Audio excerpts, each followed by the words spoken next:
Happy Wednesday, everybody. Welcome to the Greg Cherry Show. Yes, we're only a once a week format now. I figured that would be easier for everybody involved just to do it once a week.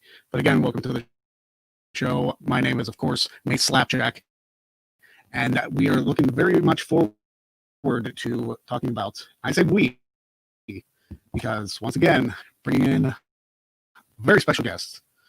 You know him, you love him, you can never forget him. It's Diamond Dallas Payne. It's the former 4-time Wrestling Trivia Challenge champion, the West Coast Professor himself. Jeff Meacham is on the show again. Yes. Yay! Jeff, how you doing today, brother? So I decided here's what we're gonna do. If I'm gonna be a fixture on this show every week, we got to do one thing. What's up? When you start the show, have my camera be on, ready to go, but like that way your mic doesn't do what 42nd Street Matthew was saying it was doing once again, which was cutting out like a mother effer. I never know what's going on with it. I might just like have you on the show like to begin with. Right. I mean, like I said, I don't mind being, brought in with the big intro because Lord knows I love the ego trip. But it's right. Just a matter of, I want your audio to be the best it can be. So. Right. So. Well, that's the reason why I haven't like extracted the stuff for podcasts yet, because if I'm having that many audio issues and it's the only audio I got, then there's really no point in being like, oh, well, this is shit. Right. Anyway. So Mace Slapjack on today's show today, and yes, Mace Slapjack and Jeff T. Bar Meacham. I'm not stealing the man's middle name on purpose. Yeah. Today we're talking about football and wrestling this week. Got a lot to talk about both, and we'll be doing that pretty much every week. Yes, sir. Because, well, I mean, if we're a once a week show, we might as well talk about what's happened in the last week. It's Last Week Tonight with John Oliver. Talking about what's trending now on Twitter, and obviously there will probably be some overlap with the football and wrestling stuff. And of course, I decided on Wednesday because I got a constant segment on Wednesday. It's Weird Law Wednesday, everybody. And it's time to talk about New York. And of course, the Wednesday Q&A. Because we do that every episode. Absolutely. So, lots to talk about in football and wrestling. Obviously, the big news of today, the passing of Road Warrior Animal, of the legendary Legion of Doom. Now, him and Hawk are both reunited in heaven. Yeah. It's so I'm looking forward to the promos that him and Animal cut up there. Well, I was telling Todd Kennedy this morning during the recap of it, and if you didn't see that, by the way, I apologize if you guys didn't see it. I went on super early today because I had to. But I told TK that I know that they're going to be reunited up there, but I got to make sure that I'm good enough still to reach the pearly gates. But when I get there, I got to duck and cover to avoid the Doomsday Device. I mean, if you're called the job, you're called the job, Well, yeah, but it's is God really going to be that bad of a booker as Vince McMahon is? Like, to have me job out first thing? That's kind of messed up. Hey, he knows exactly what he's doing. His booking is perfect. I know. Okay, fine. But still, I don't want Mike Hextran chopping my head off first thing. It's good grief. Yeah, well, anyway. Well, the only other two living members of the Legion of Doom tag team are Draws and Heidenreich. Well, and well, I know Paul, but yeah. I meant like actual. I mean, I guess Paul went in ring a couple times, didn't he? Oh yeah, especially in War Games. Yeah, so I guess 3, but the two mainstays of the Road Warriors are both gone now. And it's very unfortunate. And that does kind of tie into football also because his son plays in the NFL. Yes. So thoughts and prayers to the Laurinaitis family for their loss. Well, we know who that one is, even though just as Facebook user, but yes. Yeah, rest in peace, Animal. And Captain JJ, there you go. Yes. JJ, your shirt's available if you don't know. No, you're not. I have a shirt. buy a shirt. Speaking Payday. of football, yeah. Speaking of football, it was a weird Sunday, wasn't it, for both of us? And both in kind of a good way, I guess. The Cowboys made a bigger joke of the Falcons than the Patriots did a couple years ago in the Super Bowl. The Cowboys, by all accounts, should never have won that game. No. But the Falcons forgot what it's like to cover an onside kick, and the Cowboys capitalized and won the game. Yeah. I saw that onside kick. I was like, what are you doing? Yeah. It's not even so much that they didn't recover the ball, because I get it. You know, you have momentary, oh, wait a minute. They can't, but can we? Two of them actually backed up as the ball was moving toward them. Yeah. It's like you realize that just because they can't touch it before it goes 10 yards doesn't mean that you can't. Yeah. I mean, that's the entire point. Yours, man. Like that special teams better get raked over the coals for that one, because that literally cost them the game. Yeah. That is Pop Warner 101. Like, really, it is. I really don't understand that. But yeah, the Cowboys are 1-1 now after that improbable victory.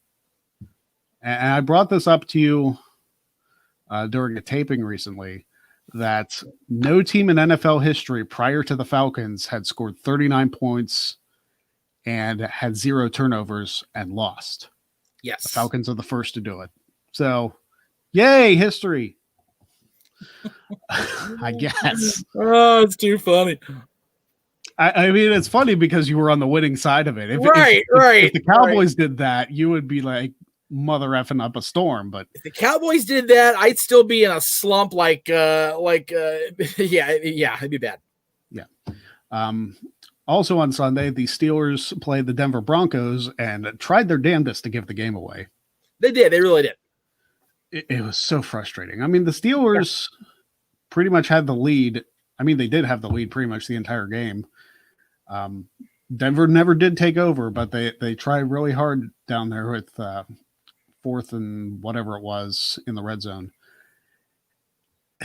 And the Steelers defense came up big. They came up when it mattered, and Steelers are 2-0. It's a good start. There's still a lot to work on, but hey, 2-0 is better than really anything else. It was a rough 2 to get to, that's for sure. Yeah, it definitely was. And it was funny because when the Steelers played the Giants, they were a very, very slow start. Yes. It took them about a quarter and a half to be like, okay, yeah, this is football. All right, we know how to play. And then they turned it up. But I still like the offense. I still hope they do more with Chase Claypool. Again, Irish bias, but they're your team, brother. Yeah. And Claypool showed what he did. He had 1 catch the entire game, but it was an 84-yard touchdown. So, yeah. I mean, those of you who decided to put Chase Claypool in your fantasy lineups, even though he only had 1 catch, he probably did better than some of the other players. Yeah. Definitely did hard to argue success. So many injuries this week too. Yeah, that's what Michael was also saying. Yeah, there were a ton of guys going down. Now, do you think that's because there's no preseason? They had no time to warm up, or is it just like the injury bug biting everybody? I think it's a combination of the two. I really do. I think it's a combination of the fact that there was no warm up time, as you mentioned, but also it's 2020, man. Everything's batshit. So the injuries are going to pile up, and the reason for that goes back to the first reason. There was no preseason, there was no real camp to speak of, so these guys are going in there just completely unleashed, pretty much. They've not been put through a filter of come hell down for a couple weeks. They're just going in there completely teeth gritted, ready to tear heads off. So Big G, of course. Here we go, Steelers. That's right, brother. That's it, brother. Got to root for the black and gold. Did you see this news story? that Mike Gonzalez is talking about. I saw it this morning. I was like, Chargers medical staff punctured Tyrod Taylor's lung. I did not see that. Yeah, he was trying to give him like a pain injection and apparently made it way worse. If you were on the medical staff, shouldn't you know where somebody's lung is? Like, I'm not trying to make light of it. I'm not trying to make fun of it. It's how do you do that? Yeah, that like you could have killed the guy. Yeah, you really could have. That's bad. That's really bad. I mean, whoever's on that staff, whoever did that is probably out of a job or damn near. Because how do you do that? Like, you are putting people's lives at risk doing stuff like that. You can't. You have to know what you're doing. Even if it's something minor, like it could have been something catastrophic. Right? Unbelievable. Just awful. Ruben's in the house. Ruben, yeah. Yes. Speaking of medical issues, he almost caused a heart attack. Yeah, on Friday. Yeah, certainly did. But Ruben Garcia, very knowledgeable about wrestling, as we all saw. May the Road Warriors live forever. Amen, brother. Absolutely. That's it, brother. Yep. And Mike Gonzalez also bringing up Gale Sayers of the Bears passed away today also. Yeah, my dad texted me during my stream about Gale. I went, oh, jeez, what a day is starting out to be. Yeah, it's not a great day today. No. A lot of legends going, but yes. I mean, when it's our time, it's our time. Yeah, and it's one of those things where it's. I was mentioning this with Todd earlier. Joe's only 60. Yeah, like it's not like he was an old man. I mean, 60. We it's so funny. We think of 60 as old when we're in our 20s, and now it's like we're pushing 40. It's going, not so. But but yeah, 60 is relatively young, and I don't know what he was dealing with medically, but Todd kind of mentioned the whole wrestling curse thing. I don't recall him having any issues of the like, so I don't know what happened. And as far as Gale Sayers is 77. That's a hell of a life. Yeah. Going back to Road Warrior Animal for a second, I mean, yes, sir. His last Twitter post was a happy anniversary to his wife yesterday. Right. And that's heartbreaking, man. Yeah, it is. It had to have come out of nowhere. Like, it had to have been like a heart attack and we can always speculate, but I guess we won't know how it happened. Not that it's any of our business. Right. But it's just such a sad story. At least he got to celebrate one more anniversary with his wife before he left. Yeah. And for some reason I read the info wrong. I thought he had gotten close to a birthday. He actually just had one. Yeah. It's like, geez. September sucks. I will say that for the record. When it comes to my family and our history with passings, 60 September is the drizzling shits. I hate September so much. Like, I do. I am ready to get out of this month. I am. Yeah. Wake me up when September ends. Yes. Not that Jen would enjoy any Green Day reference, but well, no, but it's that was a great lead-in for us to come back many years ago, if you recall. I recall. I remember. I remember the video.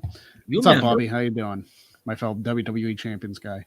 I just picked up in WWE Champions. I just got the Masters of the Universe Big E.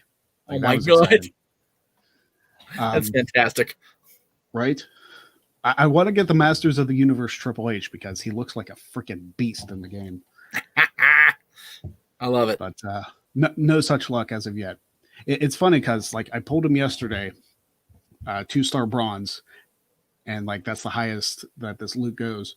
Mm-hmm. And I saw another 2-star bronze pop up today. I was like, did I get another one? And it was just a repeat of Big E. I was like, damn it. Damn it. It's got my hopes up for nothing. Freaking tease. Yep. Too funny. I'm guessing this is Stapler again. John Gruden and Sean Payton were each fined $100,000 for not wearing masks on Monday night's game.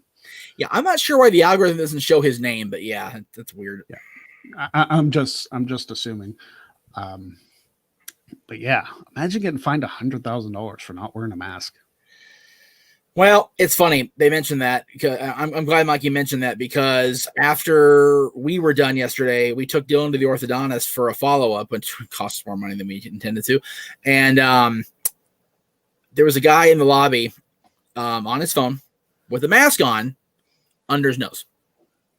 Yeah. I'm like, so I'm do I say something? Do I cause this scene? Do I really want to go here right now? Do I just want to get the hell out of here? Quick and easy. So I put my mask back up. I just kind of looked there, and the lady, the attendant came out to clean the chairs from people that had been in there. And I kind of went and pointed over there, and she walked over to him and said, "Sir, can you please put your mask up all the way?" And he, "Oh, I'm sorry, I wasn't aware." I'm thinking to myself, "Bull fucking shit, you weren't aware. Give me a break." You know, I wish it was possible for all of us to be like distributed like the N95s or something. Right. Just because those are the easiest to breathe through. Because like I've worn them before. I've worn them for work, so I know how good they are. Right. And it's like, I get it. Not everybody can wear a mask. I understand that. And I even co-sign with the fact that people just are unable to physically endure having that over their face. Fine. Yeah. Great. No problem. Find a way to either have somebody else do your tasks for you, or just don't do your tasks and find it. Just don't go. I mean, I don't know. That sounds very dickheaded of me, and I know that there was a post yesterday on the other side of this on the conversation. But you know what? It's like I have a real hard time with it, because I have two friends who are quarantined in their bedroom right now because people at their jobs didn't do what they were supposed to do, and now they're both sick. So see, I can understand that to a point. My brother-in-law actually has asthma, so he physically can't wear a mask. Right. And people give him shit all the time, even when he brings that up. It's like, listen, you're trying to enforce a policy which is actually against it's against the government standard to like ask what somebody's problem is. Like that's a law. I'm not sure which law that is. Right. Right. But like you can't do that, because if he were to put a mask on, like if you forced him to wear a mask, he could actually have like a serious like attack, like an asthma attack from that, because he can't get oxygen in because he has lung issues. Right. So it's such that there's no clear answer, and everybody thinks, and this is with anything relatively politically related, everybody thinks they know everything about everything, and they know the solution to everything. But there is no blanket solution to anything. You have to take it as a case by case basis. Right. Yep. Whether you agree with it or not, that's the way it has to be. You have to treat everybody on a case by case basis. What works for one person is not going to work for another. And people, I wish I had like 100,000 people watching now, because I know my comments will blow up, be like, "Oh, well, you don't know this." It's like, listen, what works for you doesn't necessarily work for somebody else. You have to realize that what is going on in this world is not centered around you. Right. And to your point, I get that, but it's one of those things where, this guy in particular, I know, you could tell there was no issue, because he put his mask up and he wore it the entire time he was there. He just didn't want to be uncomfortable. Like, well, I can understand that to a point also, because my mask actually gives me like serious like mouth issues. Again, I get on your mask. I get it. He had one of those simple blue, little, paper mache, for lack of a better term, masks. Like, yeah. Anyway, we're going off into the weeds. We went there for a minute. Yeah. Let's see here. Bobby says, "I need like 875 shards for Big E." Hey, you need to get in a faction where you get some of those free loot pulls, because that's actually how I did it. Some of those free loot pulls, I actually got Big E twice, the 2-star bronze. There you go. I need like 100 some to fuse him to 4-star. Mike Gonzalez is actually asking us, who do we think is the greatest quarterback ever?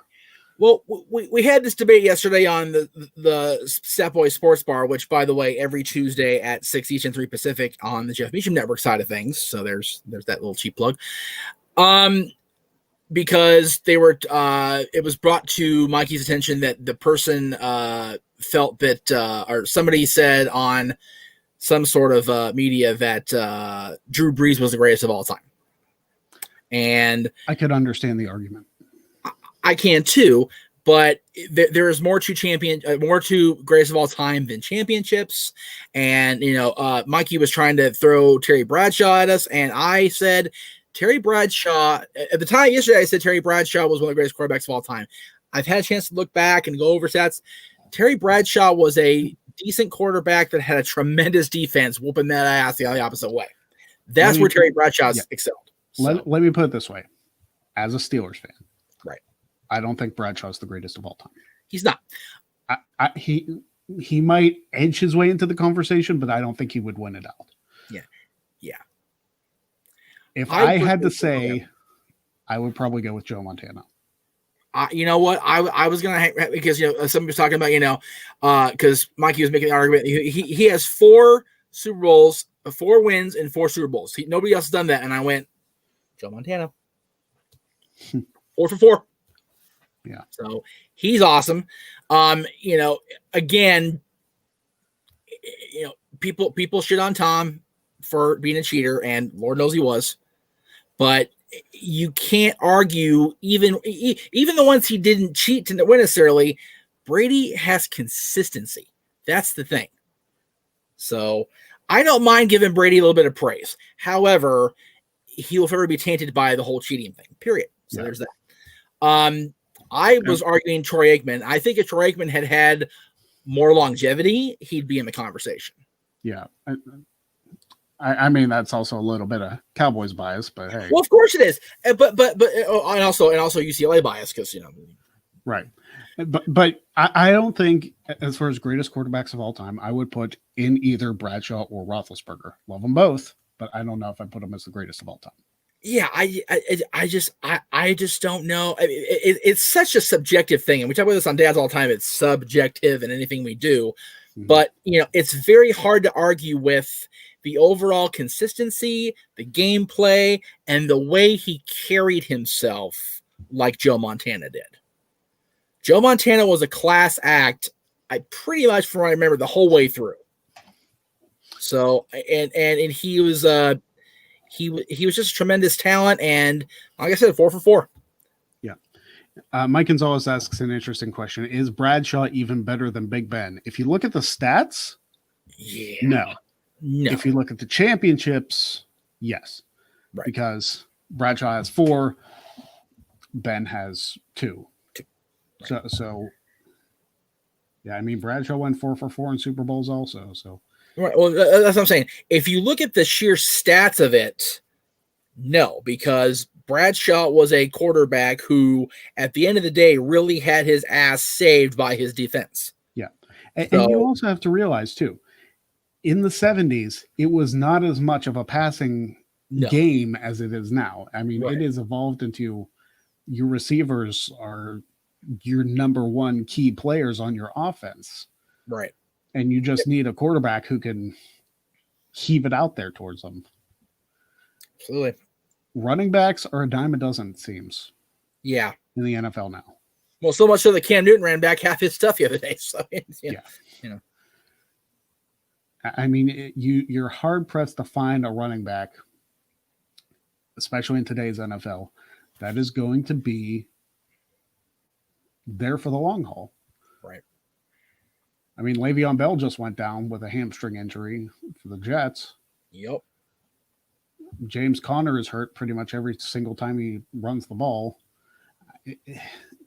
You don't see running backs like... I know Jerome Bettis was technically a fullback, but you don't see guys like that anymore in today's NFL. Right. Maybe it's just me.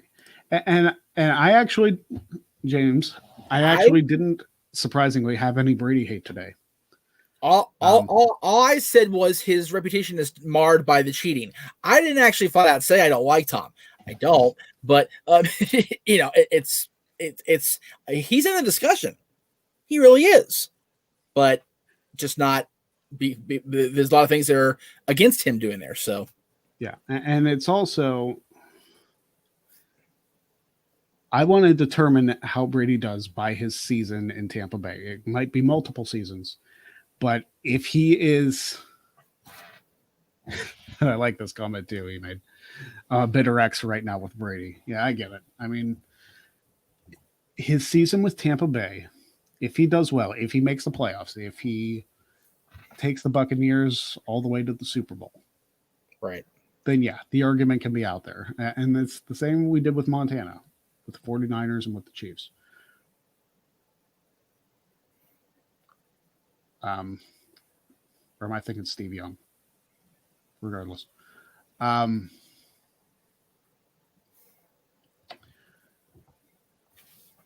think if Brady were to win number 7 with Tampa Bay, he might be undisputed. Yeah. Because if and the thing is, like, Peyton Manning might be up there, but he only has 2. Right. He has one with the Colts, one with the Broncos. And the one he had with the Broncos was probably the worst season of football he ever played. Oh, yeah, for sure.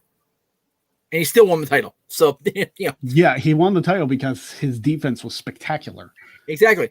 Like I said, much like Terry Bradshaw, people tend to, who's the greatest quarterback? Who's the great? It's the team is the thing. Mm-hmm. So it's not just one side or the other. James, I own a sleeveless hoodie. I'm a Belichick mark. I need to step away from that comment. Well, I think we need to step away from this topic because we've been on this for almost half an hour. So let's get on to our next thing, and that's what's trending now on Twitter. Oh, here we go. Showtime, folks. Yes. As Sting would say. So let's find out what exactly is trending right now on Twitter. And, of course, we avoid all the politics like the plague. Today is apparently Bi Visibility Day. Oh. For people across the world to celebrate bisexual life. So happy Bi Visibility Day, if that applies to you. There you go. Gale Sayers is trending. We talked about that. Animal. Yep. And we also talked about Tyrod Taylor's punctured lung, which is trending also. Yeah. I still can't believe that, It's just so how does that even happen? Yeah. Oh boy. Rest in peace, Animal. Trending number 6 right now. Oh, I need to refresh. Warriors is trending. I mean, we've covered a lot of this already. Well, I'm noticing the Marvel movies, in particular, Black Widow is trending. Number 12, what I have. Well, this is interesting. You'll be perking your ears for this. The Florida Panthers are acquiring Patrick Hornquist from the Pens. No shit. In exchange for defenseman Mike Matheson. Man, the Panthers are starting to move here. Tell you what. So Black Widow is trending because it's been delayed until May of 2021 now. Right. They were they were holding out trying to see if they could get it. It ain't gonna happen this year. That's a bummer. Oh well. I know I try to avoid any political things, but I feel like I have to bring this up. Okay. They're making a decision on Breonna Taylor, I believe, this week. Oh wow. So like they called in the National Guard because there's probably going to be riots one way or another, which if they're calling them in makes me think that it's not going to be a popular decision. No.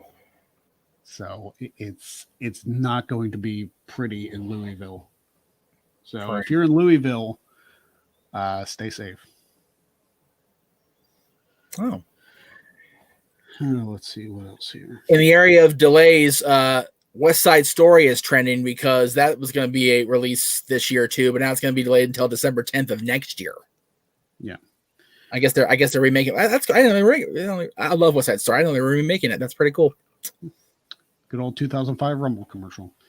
TNA invasion. Yeah. Uncle Ben is trending because they're changing the name of that to Ben's Original. Okay. I'm just reporting what's here. Oh boy. Okay. I mean, if we don't want to touch that one with the Nope. Yeah, don't want to touch that one with the 10-foot pole. But when I hear stuff like that, all I can start thinking is zippity doo dah. Anyway. well, looks like I was wrong. Nice. Good. Yeah. So there's one of them. Now it's the other two, I guess, that we have to hear about. Yeah. It all starts with one. So yeah. And you know, I have to say this. Okay. If somebody does something wrong in their life, that doesn't mean that person has to die. No. And anybody like defending the police being like, oh yeah, they had to do what they had to do. Let me say this. Police have the authority to make arrests. Yep. They were in absolutely no danger whatsoever with Breonna Taylor. So that it was complete overuse of force, and they should be prosecuted. They just straight up should. I mean, they should. You're right. There's a difference between, you know, serving for justice and all that stuff. It's like you make the big boss man look like a real cop at this point. And come on, guys, like don't overstep your force.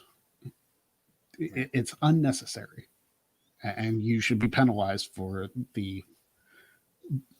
I'd say overstep, but it's almost an overleap at this point because you went from point A to point ZX. Like it was completely unnecessary. It's like, wake her up, arrest her if she really caused problems. Don't freaking kill her. You know. Yeah. Nobody's perfect in this world. Right. Yeah. Apparently, the charge is wanton endangerment, meaning an act or an instance of putting someone or something in danger or exposure to peril or harm. When did she do that exactly? Yeah. When did she actually do that? Like, I don't recall hearing that. I don't know. I have a very terrible joke for that, but I feel like I would get thrown off of YouTube for it. Well, I'll tell you off air. All right. I mean, I can say it if you want. I'd rather you didn't. Okay. Because I know where you're going. That's okay. Yeah. Okay. But yeah, I've never actually heard of that. But I guess we'll see how it goes as the day goes along. But that is what's trending now.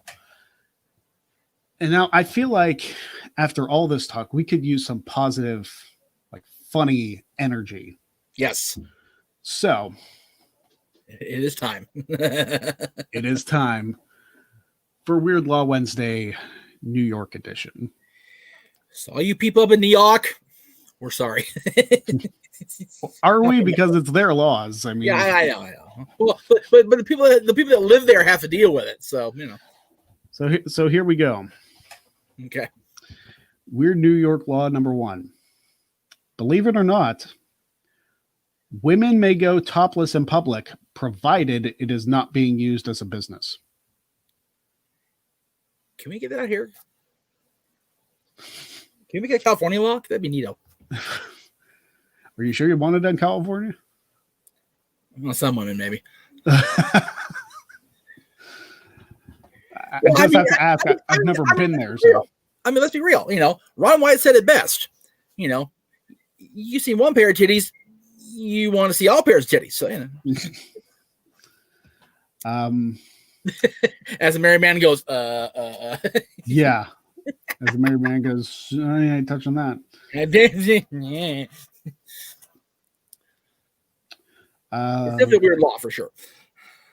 Citizens may not greet each other by putting one's thumb to the nose and wiggling the fingers. So none of this in New York. Why would you grease? That's an insult. That's not a grievance. Hey. Well, I mean, New York, anything's, anything, whatever. So apparently your boy Bob's moving to New York because of law number 1. So there you go. There's Well, I hope it wasn't this. It's like, oh, good, I can stop doing this in my life. I'm sure it wasn't that one. No. It is illegal for a woman to be on the street wearing, and I quote, body-hugging clothing. That's what they're topless. It makes sense. Yeah, okay. Yeah, I guess so. It's all tied in together. Yeah. A fine of $25 can be levied for flirting. So I guess in New York you can look, but you can't talk. So here's the thing: you can see a topless woman out there, and she's doing it legally, by the way. But you can't give her tight clothing, or wiggle your hand at her, or pay her, or well, paying her is a completely different crime. I think that's across all states. But you can't flirt with her, but you can wiggle your fingers apparently, as long as you don't get caught by the police. Yeah. It is against the law to throw a ball at someone's head for fun. No wonder Clemens didn't last long on the Yankees. That's right. I said what I said. I don't think he did it for fun. I know. And he also threw the bat back at Piazza. But trust me, I remember those series of games. That was fantastic. I remember those series of games. When you had Clemens on the one side and Piazza on the Mets, New York was not a safe place to be for a while in baseball. That's why I'm glad to be where I am. It's like I'm not in New York, but I can still root for him. Stay the hell away from Shea and the Yankee Stadium for a while. Grief. Yeah. Oh man, that's funny. A person may not walk around on Sundays with an ice cream cone in his or her pocket. In their pocket. In their pocket. Well, okay. Does that include ice cream cones with ice cream in them, or any ice cream cone? I'm guessing it's a universal coverage of that. Okay, but it's only on Sundays. Oh, okay. Monday through Saturday, stuff some drumsticks in your pants, you're good to go. I was gonna say, I mean, if you were going to 31 flavors and didn't want to have to, pay for a waffle cone, that sucks. So, yeah. All right, let's see. These are great. I love this segment of this show. I really do. While riding in an elevator, one must talk to no one and fold his hands while looking toward the door. I want this law in every state of the union. That law is an introvert's dream right there. Be like, right? I don't have to talk to a single one of you. That's right. I'm just going to stare at the door. Yes. Go about my business, and you guys can shut up. Just leave me. I actually like some of these weird laws. I'm like, why are these existing? This one, I'm like, put it on the books, make it a federal law. Seriously. It's like everybody, when you're in an elevator, shut up. Nobody wants to be there for like longer than 5 minutes. Like, Mr. President, I know you don't get along very well, but make this one a law, please. Pretty please. Sign this bill into effect. I will co-sign with you, President Trump. I really will. Oh my goodness. Are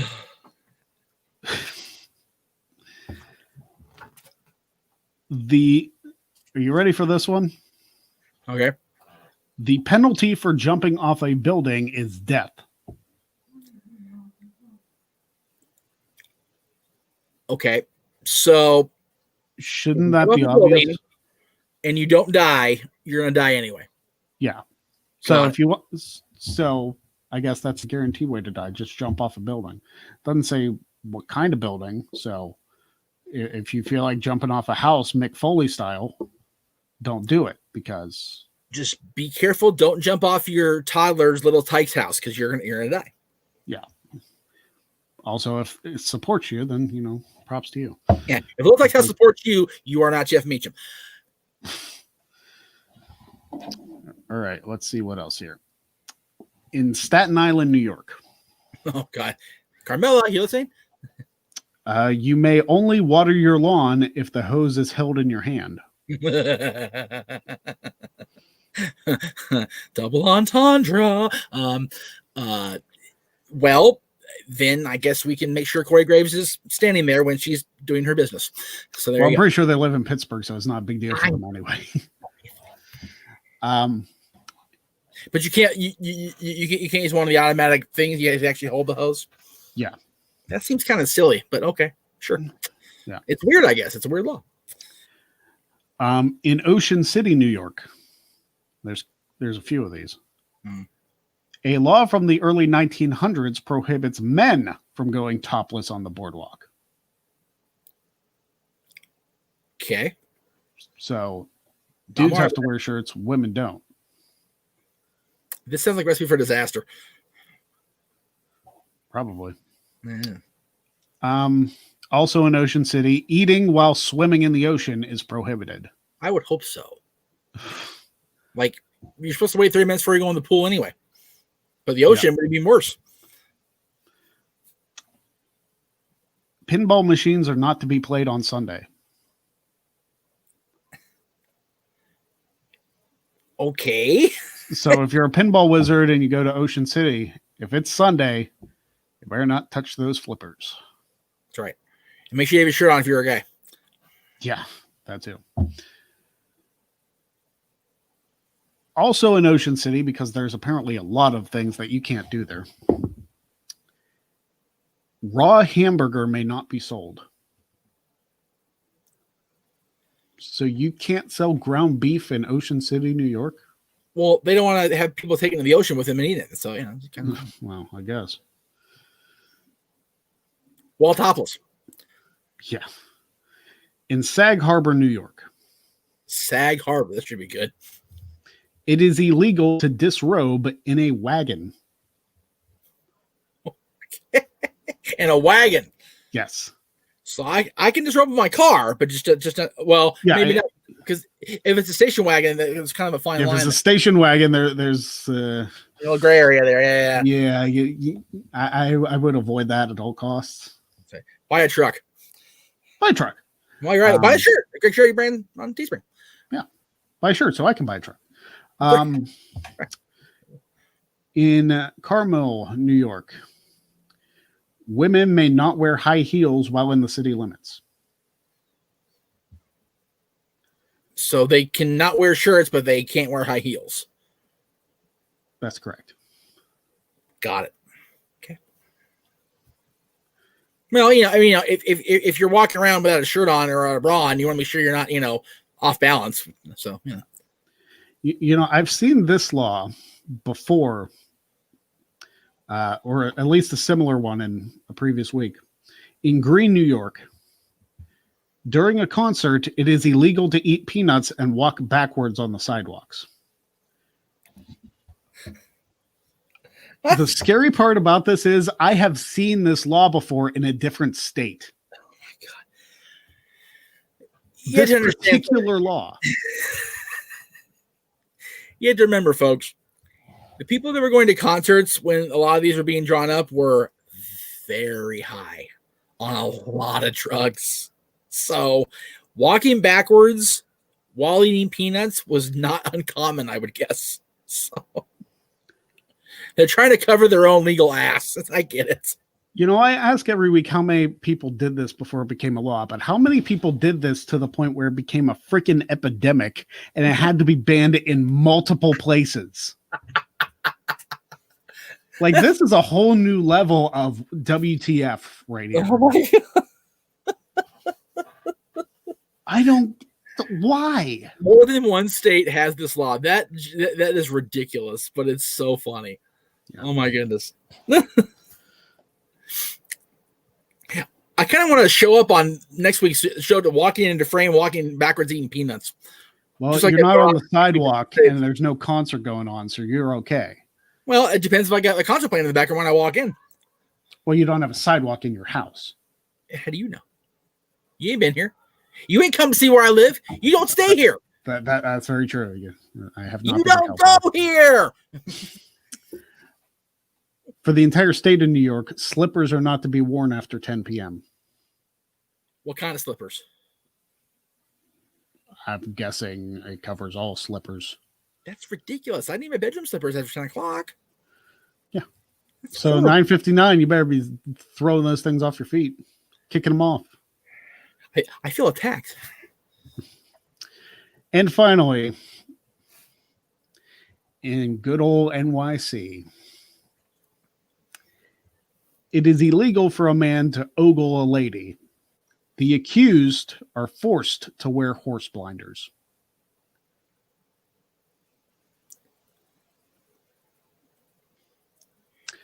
So beware of all those topless women in New York, because if you holler at them, you're gonna be forced to wear horse blinders. It seems like there is no winning in New York City. No. And as always, with everything that goes along with topless women and whatnot, the law is the law. There is no sex in the champagne room. None. So that was Weird Law Wednesday. Hope you guys enjoyed all of that. I'm telling you, these laws get weirder and weirder every single week we do this. And we'll be doing them every single week because the Greg Cherry Show is officially just on Wednesdays now. That's it. So I'm looking forward to see what we pull next week. I'm not sure which state we're going to do because we've hit New York, we've hit California, Indiana, Florida, and Pennsylvania. What state is next? May I make a request? Sure. Oregon. Oregon. Oregon. Okay. Next week on the show. Some of the laws in Oregon. Yeah. Yeah. Next week on the show, Weird Law Wednesday, Oregon edition. We'll be There's hitting some that up. crazy people up in them lawmaking offices. I'll tell you what. And then maybe the week after that, the Michigan edition. That one should be interesting. It should be illegal to wear blue with a yellow M. Yeah. Ever. In any connotation of any state. Anyway. I have several people that would agree to that statement. My dad among them. But that is, of course, Weird Law Wednesday. Now we're going to our Wednesday Q&A. Dun, dun, dun. You guys can ask us whatever you want for the duration of the show. It can be wrestling related, can be football related, can be, board game related. It can be whatever you guys want to ask us. That's what it's there for. Well, it can be anything. The most important question so far is who actually wrote all these laws? It's a good question, Ruben. I have no idea. And if you didn't see the California edition, which I believe was last week, yes, yeah, go check those out. Because I think I did one from Chino. So, all right, I think he did. Yeah, you're right. Yeah, I might have done a couple actually. So, read up on those laws. Funny. But yes. Also, I haven't brought this up all episode, but you best believe it. I'm not on this week. I'm not on today's episode. So we got to keep it going. Because damn it, I am getting on Quizlemania if it's the last thing I freaking do. He's already got a loss under his belt last week. He's full of P&D. Yeah, for those who aren't aware. Changes Greg Cherry today, okay? For those that aren't aware, despite the fact that I am still in possession of this, it is technically no longer mine. 9/10 of the law, baby. So I'm back to Cherry 2 belts. It was a heartbreaking loss. But I have the opportunity to compete for their Money in the Bank and win it back. So there's that. So I'm going to ask this one first because I want to get to the other one in a minute here. Greg and Jeff, where is the city you'd like to see the Royal Rumble? Los Angeles? Pittsburgh again. Yeah, so Pittsburgh again. Because, and I'll say this, 2014 Royal Rumble, it was a blast to actually have been there live at a Royal Rumble. Right. However, the Rumble match itself was hot garbage. Shit on for sure. Not as bad as what Philly got the year after, no, but still hot garbage. Yes. 2018's Rumble in Philly and 2004's Rumble in Philly, both spectacular. Yep. 2014, 2015, I don't know who the hell was high enough to book those matches, but my gosh, was it terrible. Well, 2004 would have been better if Big Show hadn't suplexed himself out of the ring. Yeah, I mean, Big Show flipped himself out of the ring and then Vacant won. You know? Yeah. I mean, the world title just was like all over the place at WrestleMania. It was very bizarre, but I think that was a good Rumble. Mhm. Or being sarcastic. Yeah. But yeah.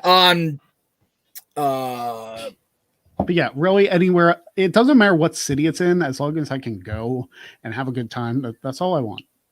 I just want good rumbles. Like last year, I wish, or this past year actually, it feels like 5 years ago that the 2020 Rumble happened. Right. But I would have loved to have been there for Edge's return. Yeah, my God, right. I honestly feel like I would, as long as I am there with Greg, that's the key for a Rumble, because I've never seen the Royal Rumble live. It's the only one of the big four I haven't seen. So if I can see a Rumble with Greg next to me, everything else is gravy, brother. Yeah. Who had the better career, Greg? Randy Orton or Dave Bautista? Are you talking strictly wrestling? Because Batista has succeeded outside of that venue, and he's done very well for himself also. If we're talking wrestling career, I'd probably go Orton. Oh yeah. If we're talking overall, I might side with Big Dave. Yeah, I mean, I made it clear on my shows I am not a fan of Batista, the wrestler. I don't like. I'm not a fan. It's not that I dislike him, just not a fan. Right? Dave Bautista, the actor, like range and just believability and everything he does. I love it. Orton's acting chops are decent, but not great. Whereas Batista's in-ring stuff is decent, not great. So if you combine the best of both of them, you got a hell of a wrestler, so and a hell of an actor. So but yeah, I would agree with you. Orton on the wrestling side, Batista on the acting side for sure. Let's see. I kind of want to save this one toward the end, maybe, because it's going to be a long, thought-out process. But we'll throw it out there for now. Enigma 47 says, recommend 5 lesser-known matches to check out. With a question, several question marks. Yeah, we'll at least come up with 1 or 2 apiece. I don't know if we're going to come up with 5.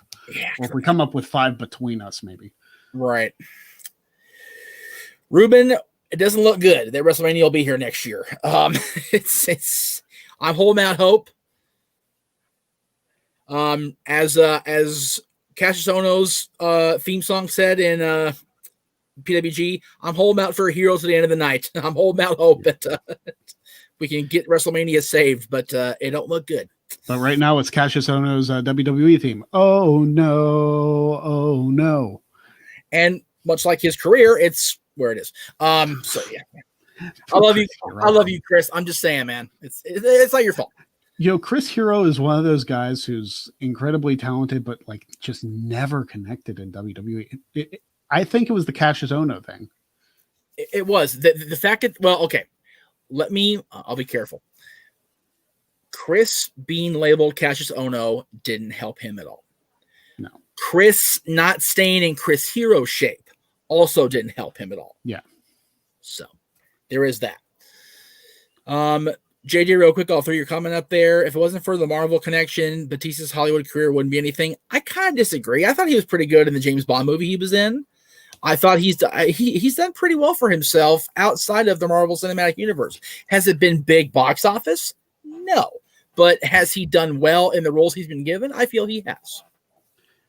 And you know, hey, he had to audition for the Marvel thing, so right. It's not like, you know, he just got thrown in there in some like B-level movie. It's like this is a big name Marvel movie, and he did well with it. And I dare say he was the breakout character in those movies of Guardians movies. So but besides Groot, let me be clear, right? Because Groot is just Groot.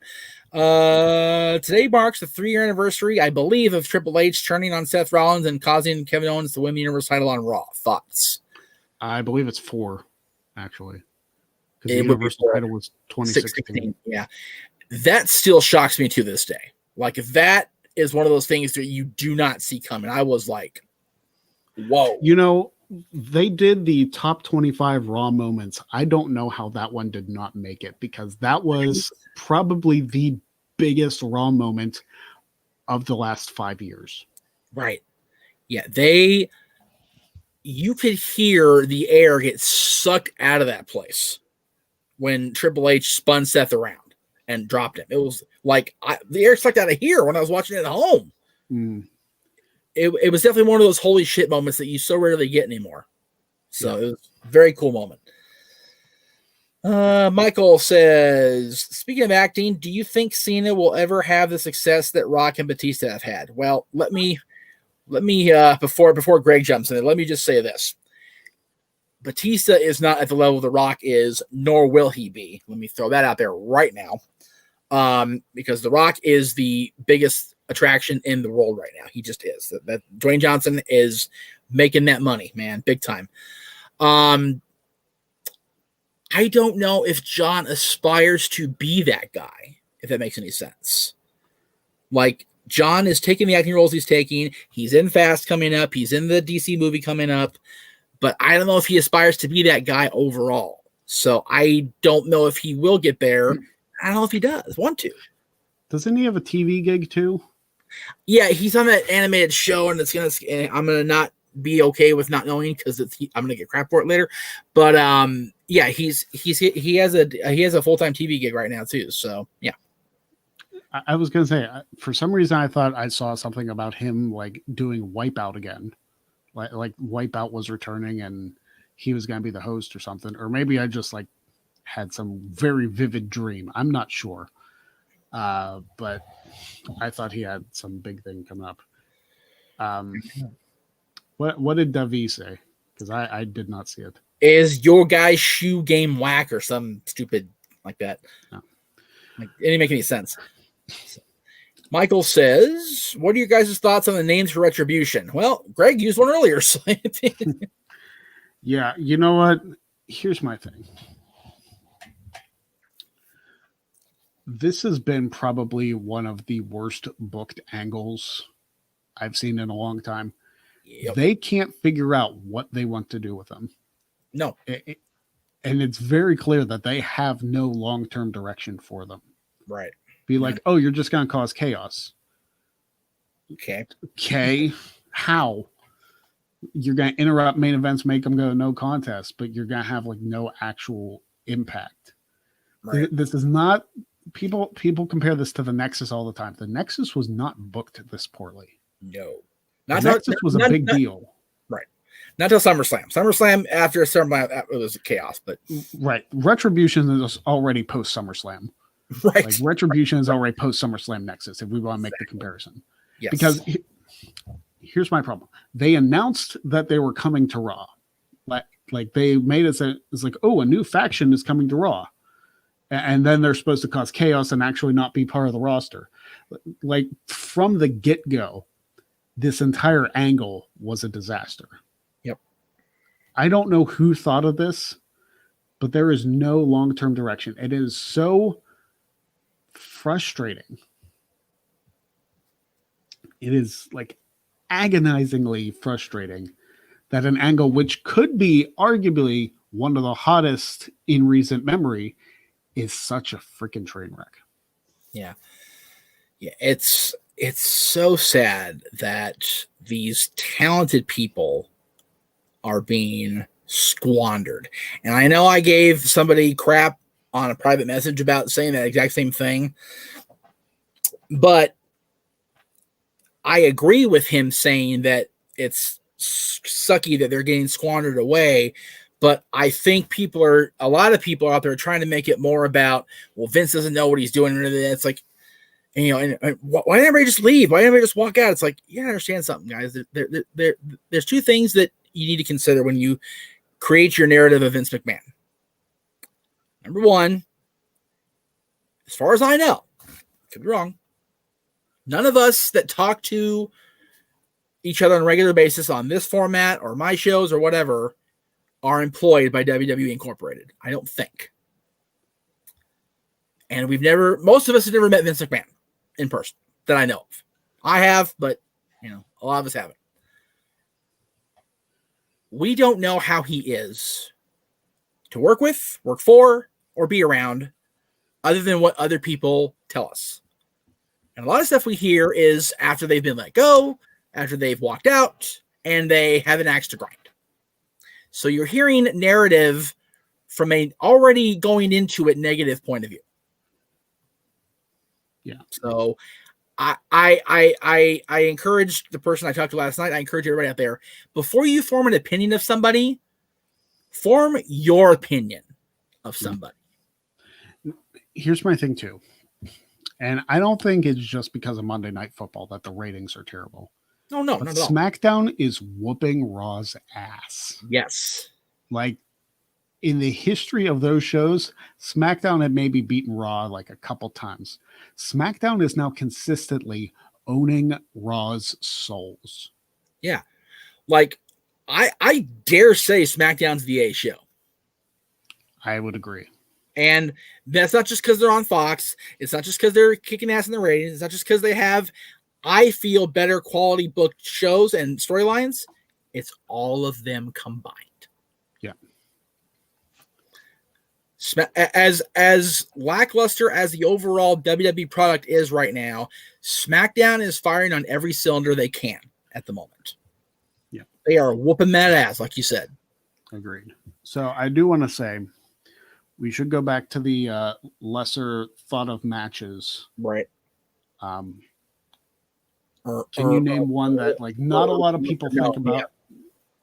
Can you name one that not a lot of people think about, but they should go check out as soon as they possibly can? Like, this is going to sound really cliche and almost silly because it is well known to those of us that are in the know, if you will. The original WWF ladder match between Bret Hart and Shawn Michaels. That doesn't get near enough airtime, air speak, or talked about or shown on the network. It is a hidden gem. I know it's there. I've seen it. So watch that match. Shawn and Bret and even Sherry tell a fantastic story. Mm-hmm. Absolutely do.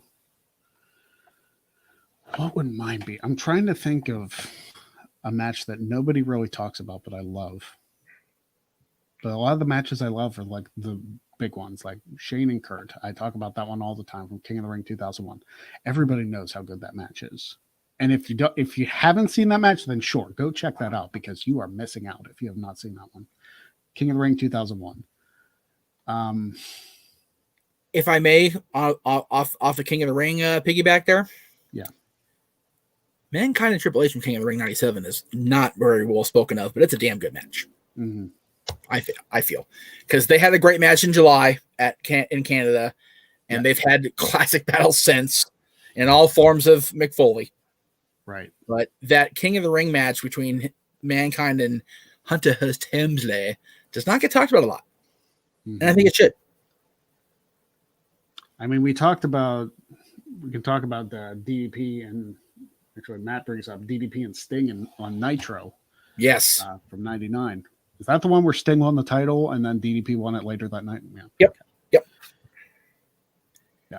Okay. Yep. Yeah. That was a bright little white light in the turd that was 1999 in WCW.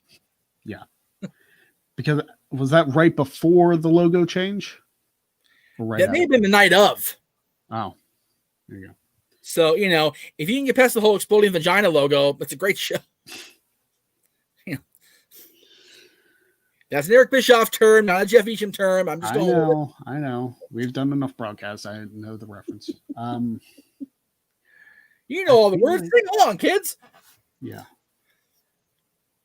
No, I'm not going to write an exploding vagina song. You guys leave me alone. This is going to seem like a weird callback.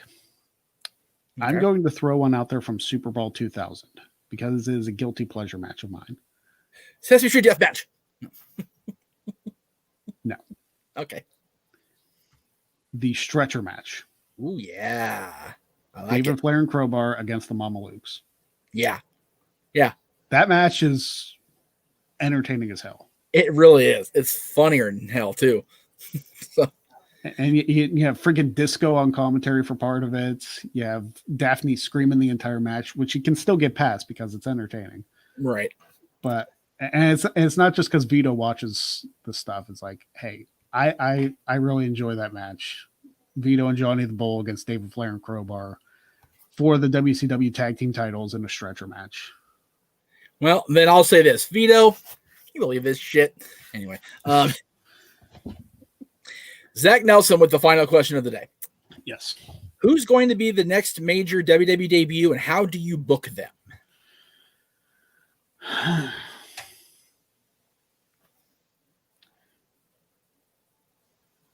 I'm trying to think of guys in Impact or like NWA. You know, I'm going to throw it out there. James Storm comes back, reforms Beer Money with Bobby Roode. Yes. Yes. And they need like a series of vignettes. Like Bobby Roode completely sheds the glorious character. And he just comes back and it's Beer Money once again. And what I would do is once they get them together and they start having the beer be consumed, I would have John and Ron come in APA shirts and like toast them and go, your turn. Yeah. And then John Cena comes in and sees James Storm with the beer drinking championship, which is just the old spinner belt with a beer bottle, and looks at it as like, the hell's that? I understood that reference. Yeah. Well, there you go, kids. All right. So, as always, check out Quizlemania tonight because, well, if you want to let them know you want to see yours truly on that show, I don't know what else we can do at this point other than drive them insane. But I feel there should be voodoo involved at this point. Yeah. So dig deep into our Papa Shango book of tricks and go from there.